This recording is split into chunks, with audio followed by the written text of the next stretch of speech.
Hello everyone and welcome back to the Gene Shorts channel. I'd like to preface and apologize for my voice as I've fallen ill with the plague, but I have to feed my piggies their scraps, so here we are today. We will be looking into one of the many missteps of the ever-controversial United States Central Intelligence Agency, aka the CIA. The CIA has a vast backlog of interesting activities, to put it lightly. But today we're going to delve into one of the more comical endeavors that they decided was necessary, and that is the numerous, and when I say numerous, I mean numerous assassination attempts and schemes on the former communist dictator of Cuba, Fidel Castro. There are many reasons as to why this story is so popular, and there's many reasons as to why I wanted to make this video. The two biggest reasons being the supposed sheer number of attempts on his life and the Looney Tunes level of strategy behind a lot of these attempts and schemes. I also thought this video would be a good introduction to more historical videos on this channel, as I've always been interested in the kind of mysterious side of this kind of history, conspiracies, cover-ups, stuff like that. And this story, believe it or not, is one of the more tame endeavors of the CIA, so do with that what you will. My plan is to start with a bit of an overview of the events that led to the US government's obsession with getting rid of Fidel Castro. So I'll talk a bit about the Cold War, Cuban Revolution, all that kind of stuff. Then I'll get into the star of the video, the James Bond level schemes conjured to assassinate Castro himself. Now, as we get into the many bizarre assassination attempts on Fidel Castro, from explosive cigars to poisoned scuba suits to roofying him with LSD, I first want to thank everyone for watching, and I really hope you enjoy. Before I start talking about the actual attempts themselves, I need to set the scene a little bit. For clarity, I am no expert on the Cold War or Communist Cuba or the Cuban Revolution, yada yada, or anything along those lines. But I am a lover of history, so I'm going to give a bit of a rundown of what caused the CIA to be so adamant on killing this one guy for so long. I really enjoy learning about the Cold War, especially because of how kind of uneventful it is. That's not to say important events didn't happen, but when you think of a very important war in the real sense of the meaning, you think of these large-scale battles, at least I do, but as the name of this 45-year-long paranoid pissing match entails, there's almost no direct fighting between the superpowers involved, and it really just caused a lot of unrest in smaller countries that never needed to happen, but I digress. The other part of the Cold War that makes it so interesting is, of course, the CIA going on a LeBron type of run in terms of just batshit insane operations and activities that cost the US millions of dollars. We begin in post-World War II geopolitical relations between mainly the USSR, People's Republic of China, and of course the United States. During World War II, the USSR and US were largely allies, though the relationship was very enemy of my enemy is my friend. They certainly weren't fond of each other, so when World War II ends and the USSR begins installing satellite governments in numerous territories in Eastern Europe and Asia, they did this because they sought stability and security, especially on their western border. They also aligned themselves with China. That puts an even worse taste in the US's mouth, since the US wanted global economic reconstruction after the tragedy of World War II that would promote American prosperity and spread more Western values. Moreover, the elephant in the room is the USSR and China are two spearheads of the communist movement at the time, and us red-blooded Americans are not about to stand for that commie filth, dadgummit. Many of these nations that the USSR and America, for that matter, would vie for control over after the shuffle that was World War II were newly decolonized or independent, and while Cuba wasn't decolonized, its fate was no different than the rest. So, Harry Truman declares the Truman Doctrine in 1947 and rolls out the Marshall Plan a year later to both attempt to contain the spread of communism and fast-track economic recovery in Western Europe. Between the Marshall Plan, which was boasted as a charity for the aforementioned struggling decolonized nations, but in reality was a means of restoring faith in capitalism and the American way, and where Fidel Castro steps in, a lot of things happen that I'm just going to briefly brush over because this is like 15 years of history. A lot of events occurred that drove the wedge even deeper, like the Korean War, the Berlin blockade, and the US and CIA snaking their way into and providing support to several first world anti-communist countries, while the USSR did the opposite. They used their satellite governments to influence various pro-communist dictatorships. This all leads us to 1959 and the Cuban Revolution. This is where Fidel Castro finally steps in, as the Cuban Revolution saw the then 33-year-old politician and revolutionary overthrow the Cuban president at the time, Fulgencio Batista, who was an evil dictator in his own right. Fidel would then implement a Marxist-Leninist regime into Cuba. To say the least, the US didn't appreciate this at all. This was the first successful installment of a communist regime in the Western Hemisphere, so naturally US and CIA opposed Fidel's rule vehemently, and without help, Fidel was frankly boned. I mean, Cuba already wasn't in great shape, then you throw in an authoritarian regime into the mix, and it marked a short stint for Fidel as president of Cuba, unless he acquired some allies. Naturally, Cuba decides to align with the USSR and Russia by proxy, which gave them some legs, but simultaneously made them an even bigger target for the US, hence begins the CIA's obsession with killing this huge Spaniard. I mean, 6'3". Before we fully get into the details of all these assassination attempts, I must mention the thing that really piqued my interest from the beginning, and that is the rumored number of assassination attempts on Fidel. Now, the Church Committee, which is essentially just a piece of the Senate in 1975 that was tasked with investigating the CIA's abuses, which is where a lot of this information comes from throughout the entire video, has maintained 8 official unsuccessful assassination attempts on Castro, which in and of itself is a lot of attempts for one guy, but probably doesn't sound like enough to intrigue somebody enough to make a whole YouTube video about it. Well, the number that intrigued me comes from the former chief of Cuba's intelligence, Fabian Escalante, who claims there were 638 assassination schemes or attempts. 638. I'm not gonna lie, there's no way that's true. There's no way that's fully true, or the schemes part is just doing a ton of heavy lifting, but that number is so high that I feel like the real number is probably still staggeringly large. And even though there likely wasn't nearly 650 assassination attempts, the attempts or planned attempts that we know of are absolutely outlandish, to say the least, or even chucklesome, you might say. And with that, we'll get into our first few attempts. I believe it is only right to start with the 2 cigar-based assassination attempts. You would be hard-pressed to encounter Fidel Castro without a cigar in his mouth, so it's only right. Moreover, these 2 schemes are easily the most infamous of his entire story. The first one is almost certainly real and a bit more realistic, but still kind of crazy. It was a plot in 1960 to poison some of Fidel's cigars. The CIA laced a box of Fidel's favorite cigars with enough botulinum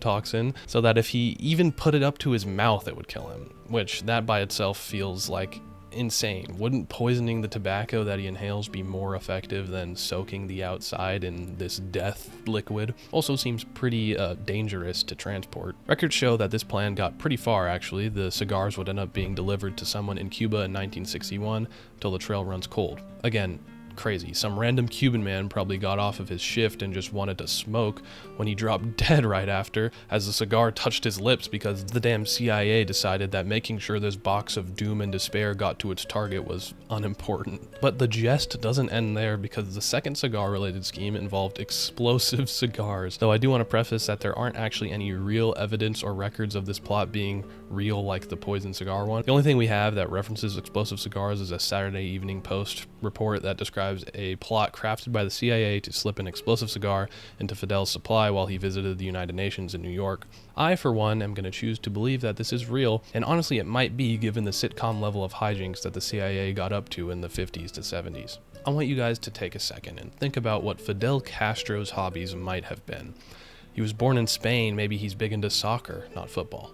Soccer. We know he loves cigars, maybe he grows some tobacco himself. If you thought of either of those, then you'd be wrong, because Fidel Castro happened to be an avid scuba diver. In fact, he scuba dove, I don't know, so often that it warrants a scuba-related assassination plot segment. This master plan devised by the CIA entailed them planting a conch in Fidel's diving pattern that they rigged with enough explosives to blow him out of the water. Get it? But the problem was that he had to pick it up for it to detonate, so their remedy for this problem was that they were going to paint the conch with enough vibrant and pretty colors and designs so that he'd simply have to pick it up and then go kablooey. Unfortunately, this plan was deemed too impractical to be executed. Since that ocean-related plan was too impractical, they thought up another one, that being a poison diving suit and a tuberculosis-ridden breathing apparatus. I just want to remind everyone that this is the most advanced intelligence agency in the world that's attached to the most advanced and powerful nation in the world. The plan was to infect a diving suit with tuberculosis in the breathing part of the suit, then dust the rest of the suit in a fatal fungus that, if exposed to frequently enough, can give you mycetoma, which is, like I said, fatal, and if you don't die from it, it can permanently debilitate you by forcing amputation. This one was likely going to happen, but it was thought that Fidel was tipped off at some point, so the attempt fell through. I would really like to know how they planned on transporting this suit, for one. I want to mention a standalone scheme really quickly that I like before I talk about some of the bigger ones, and eventually my personal favorite. The CIA got so desperate to the point that they resorted to Operation Bounty, which involved airdropping little posters over Cuba that promised a large financial reward to anybody who could assassinate a number of people. They offered $5,000 to $2,000 for informants, $57,000 for department heads, $97,000 for any foreign communist leaders or officials that were operating out of Cuba at the time, and up to $1 million for members of the Cuban government. But I'm sure you're thinking to yourself right now, this is a video about assassination attempts on Fidel Castro, not Cuban political figures. So how much was offered for the big fish himself? Well, we all know the CIA loves their psychological warfare, so they decided the bounty on Fidel's head would be 2 cents. 2 cents. The idea was to undermine or denigrate him in the eyes of the Cuban people and make him seem unfit to lead. I guess, I don't know. In fact, these plans got so deep that the CIA even planned to kidnap a few of the lower level targets, so it seemed like the locals were cooperating to kind of band the others together. Now I want to talk about one of the other more popular attempts or schemes, which are the ones involving the mafia. If I told you the CIA worked with the mafia on multiple occasions before you watched this video, then a lot of you would probably be surprised, but then you heard of the explosive cigars or explosive conch scheme, and now that probably sounds pedestrian. That's child's play. One such attempt occurred around 1960 before the Bay of Pigs fiasco, involving some popular Chicago, Miami, and Vegas mobsters, John Roselli, Sam Giancana, and Santo Trafficante. The mafia were interested in getting rid of Castro since they would hang out and assumedly do business in hotels and casinos in Havana back in the 40s to 60s. But when Castro took power, he cracked down on organized crime, thus ridding the hotels and casinos of mafia involvement. So the CIA would contact Momo Salvatore Giancana, a member of the Chicago mob, and Santo Trafficante, leader of the Miami syndicate. Eventually the CIA gained access to Johnny Roselli and offered him $150,000, roughly $1.2 million today, to get rid of Castro. Giancana would end up suggesting poison pills to kill Castro rather than a traditional mafia hit, which likely would have been gunning Castro down in the street. So the CIA manufactures a few of these poison pills and gives them to Giancana's inside man Juan Orta, who was an official in the Cuban government at the time. Mind you, both Giancana and Trafficante were on the FBI's top 10 most wanted list at the time, so the CIA just Amazon delivered a few poison pills to two of the most dangerous people alive at the time, in hopes that they'd use them for what they said they would. Though after multiple failed attempts to plant the laced pills in Castro's food or drink, the cash-strapped Cuban got cold feet and abruptly backed out of the deal. So Giancana, Roselli, and Trafficante put the job in another participant's hands, Anthony Varona, who was the leader of a Cuban exile group who at some point found that the committee he was a part of was ineffective, so he took up this job to kind of put it in his own hands. They were planning on using the poison pills again until their plans were foiled when Castro just decided he was going to stop going to the restaurant that they carefully chose to be the one that housed the botulinum pills. Bro, this is my kryptonite. Then shortly thereafter, the Bay of Pigs invasion was put into place, also utilizing Cuban exiles, spelling the end of that plot. There's one other reported attempt involving the mafia, though this one's details are a bit murkier. It utilizes the same outline of the other attempts involving the mafia, that being poisoning Castro, though it's debated whether the poison used was a pill or some other vessel. One of the more well-known quirks Castro had was his obsession with dairy, specifically ice cream.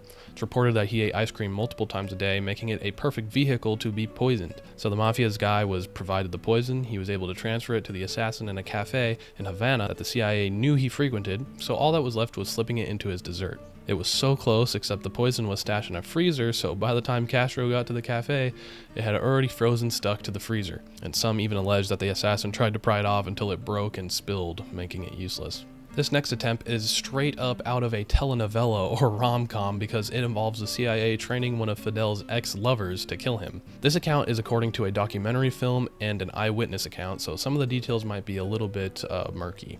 Marita Lorenz had an affair with Fidel Castro in 1959. A year later, she agreed to take part in an assassination attempt on Castro that involved her essentially getting in bed with him and then poisoning him with laced pills, which they just seem to have an obsession with for some reason. Like, let's get some new ideas rolling. This one is definitely not working. She was instructed to smuggle in a few poison pills in a container of lotion, then when the opportunity arose, to slip them in his food or drink or something like that. But before she could slip the pills into something, they melted in the container, so that's not where the story ends, supposedly. You may be thinking, well, she does what she has to do, returns to whatever CIA middleman she was in contact with, tells him what happened, and goes on her merry way. But the details draw a much more dramatic scene. She alleges that Fidel had caught on to her plan before the pills even melted at all, but him being the ladies' man he is, Castro would hand her his .45 and tell her that she can't kill him and that nobody can kill him. She would tell him that she can't do it, and this is according to her. They would go on to make just hanky-panky. They would go on to make sweet, sweet love. I think this scheme probably didn't happen and likely got close to working, but I feel that some of the details toward the end were fabricated by Lorenz. Either that or Fidel is the Cuban James Bond, which might be cooler, honestly. Some plans were non-lethal and were meant to make Castro look weaker to the Cuban people to undermine him. Some plans were in place to use thallium salts, thallium being a metal that was used in rat and ant poisoning at the time but would later be outlawed in those products due to safety concerns affecting humans.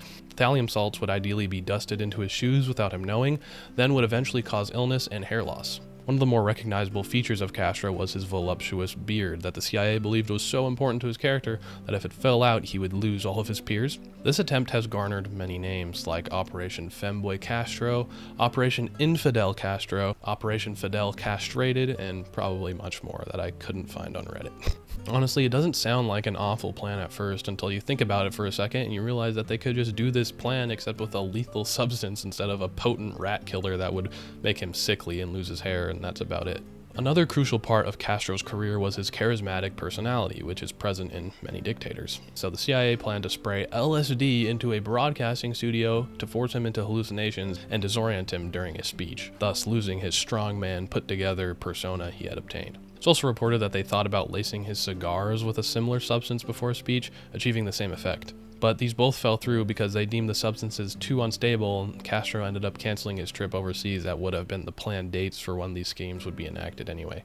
There was also a plot to take Castro out using a hypodermic needle that was concealed as a pen. The church committee claimed that the needle would be so fine that the victim would have no idea they were just punctured by it. That way the injector would be able to flee. They planned to give the pen to a highly placed Cuban official, but when they got in contact with him, he was very standoffish. He told the CIA he didn't think much of the device and complained that it wasn't sophisticated enough given the power the CIA held, which is very ironic if only this random Cuban dude knew the lengths of how non-sophisticated this campaign would get. Though he would be offered the pen on November 22nd, 1963, which you might be confused as to why I gave you the exact date, and that would be because that is the date of a different successful assassination which caused the CIA to withdraw from the attempt at the time for obvious reasons. There's also a rumored plot that the CIA had hired very promiscuous, they were prostitutes, to try and get in bed with Castro, thus infecting him with an STD and ruining his reputation. It's said that he did take up their offer a few times, but he just didn't obtain any STDs, which is hilarious and, if true, might be one of the closer attempts. I mean, the plan would have worked as intended, they just got unlucky, but there's not much proof for this plan at all. I just thought it was funny. Now I want to talk about what is probably the closest Castro ever came to being assassinated, and it involves Cuban exiles. A lot of the time the CIA would support various Cuban exile committees or groups or whatever it may be who set out to assassinate Fidel as well, because the enemy of my enemy is my friend. This attempt, which also happens to be one of the last documented attempts on Castro, involved placing 200 pounds of explosives under a podium where Castro was set to speak in Panama. It's thought that this scheme came very close, but Castro's own security team did their own checks on the site and discovered everything. 4 people actually got arrested for this, one being Luis Posada, who was a Cuban exile and former CIA operative.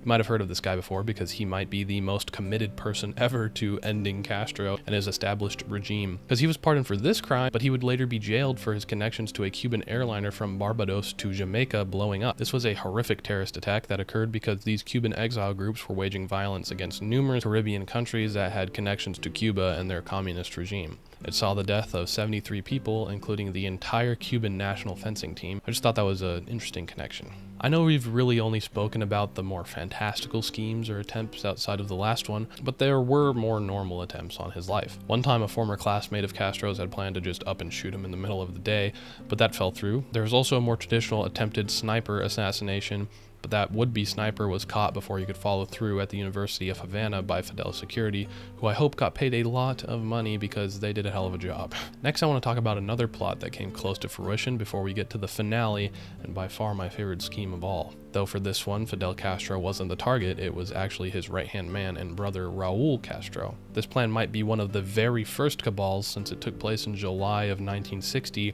only a year and a half after the Castros took power in Cuba. The United States government gave it a solid year and a half before they gave in to their urges. That honestly, that might be a PB for them. It all starts with a pilot for a national airline that was chartered to Cuba named Jose Martinez, though Martinez was not your average Cuban because he was secretly working for the CIA at the time. Shocker. Luckily, he was chosen to pilot a flight from Cuba to Prague that Raul Castro would be on, since Prague was the capital of the then communist nation Czechoslovakia. Martinez would proceed to relay this information to the CIA's man in Havana, who relayed it to CIA HQ in Washington. But Martinez only found out 3 days in advance that Raul would be on the flight, so they had to relay this info to Washington, back to Havana, back to Martinez before the 3 days were up. They ended up floating the idea to Martinez to make his death look like an accident.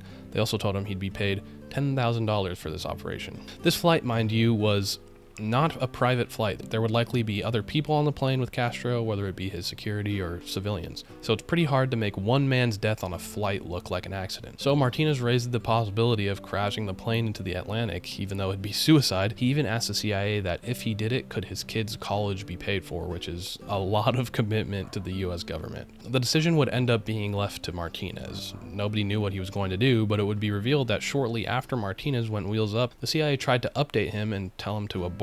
The key problem was, this is the 60s, and they couldn't get it to him in time. Martinez ended up not doing it. He said there wasn't an opportunity to make the situation look like an accident, so no harm, no foul, I guess. I have been saving the best for last as we move on to the last assassination attempt of the video, and it would have been tough for me to believe this one if I hadn't already had the foreknowledge of the CIA trying to convince the Viet Cong that vampires were real during the Vietnam War, and the fact that this entire saga was laid out in a real Senate testimony from a CIA agent. To be clear, there's no evidence that this plan was ever carried out, but judging by the info we have surrounding it, it suggests that this was more than just a thought that they tossed around. Cuba has almost always been a very Catholic nation, so naturally the CIA thought that it would be a good idea to attempt to convince the Cuban population that Fidel Castro was the Antichrist, then fake the rapture, the second coming of Jesus Christ, in hopes that the Cubans would turn on Castro, overthrow, and then presumably kill him, since he's the Antichrist apparently. Trust me, I wish I was spreading misinformation right now, but this is a genuine plan that crossed the CIA's mind, and as you'll see shortly, it seems like they got pretty deep into these plans as if they were actually going to do it. The plan would have went as follows. Several agents would be tasked with spreading this rumor around Cuba that Castro was the Antichrist, but they would also spread a rumor that at this date and time, we don't know if they ever had a date or time set, but you know, insert date here. A big event would happen, some kind of manifestation is what they described it as. Then when that day came, they would deploy a submarine that would surface over the horizon and shoot some star shells, which are kind of like illumination rounds that aren't lethal but instead are meant to light up a certain area, maybe a surface of water in a traditional use. But this use was certainly not traditional. It was to simulate the second coming of Christ, thus prompting the Cubans to overthrow and murder Castro, I guess. I once again would like to bring up the logistical side of this, which is how the hell would they, for one, completely convince the Cuban population that Castro was the Antichrist, enough to the point that when this second coming happens, they would just kind of turn on their sleeper activation and kill the guy. Beyond that, what exactly is their plan with the second coming itself? Shoot a few flashbangs over the horizon and call it a day? Like, surely there was some other technology they could have used here that would be more convincing. I have also seen some accounts that they would have also projected an image of Jesus and fed in some booming audio of him speaking, but I don't believe that was in the Church Committee Senate testimony, which is where most of the information for all these attempts come from, like I said, so probably untrue. And with that, you guys are now all experts on the bizarre history of the supposed 638 assassination attempts on Fidel Castro. I'm a big fan of history, but especially this kind of history. Just the fact that the most powerful agencies and nations on planet Earth get up to this kind of hijinks and tomfoolery is both incredibly sad and incredibly entertaining to me. I also think these topics make for great videos, and I hope you guys share that feeling as well. Let me know if you want more videos like these. I have the most fun researching these videos for obvious reasons, so I'd love to make more. Anyways, thank you everybody for watching. I hope you enjoyed. See you later.